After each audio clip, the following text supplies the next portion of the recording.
ଏହି ଖେଳଟିର ନାମ ହେଉଛି ଭାବନାଗୁଡ଼ିକୁ ଚିହ୍ନିବା। ଦେଖାଯାଇଥିବା ଗତିବିଧିଗୁଡ଼ିକରେ ପିଲା ନିଜର ଯତ୍ନ ନେବା, ଭାବନାଗୁଡ଼ିକୁ ପ୍ରକାଶ କରିବା, ନିଜର ଆବଶ୍ୟକତାକୁ ପୂରଣ କରିବା ବିଷୟରେ ବୁଝିଥାଏ। ଏହି ବୟସରେ ପିଲା ପରିଚିତ ଚେହେରାକୁ ଦେଖି ହସିଥାଏ। ପରିଚିତ ଲୋକମାନଙ୍କ ସହ କଥାବାର୍ତ୍ତା କରିବାରେ ତାର ଖୁସି ଦ୍ୱିଗୁଣିତ ହୋଇଥାଏ।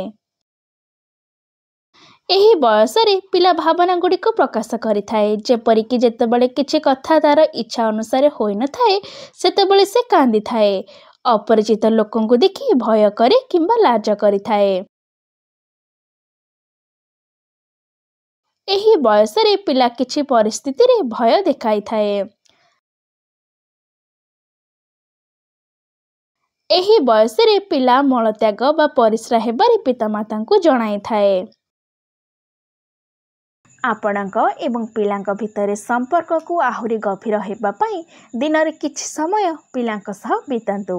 ଦିଆଯାଇଥିବା ଖେଳଗୁଡ଼ିକ ପିଲାଙ୍କ ସହ ଖେଳନ୍ତୁ ଏବଂ ଆପଣଙ୍କ ଅନୁଭବ ଆମକୁ ଅବଶ୍ୟ ଜଣାନ୍ତୁ।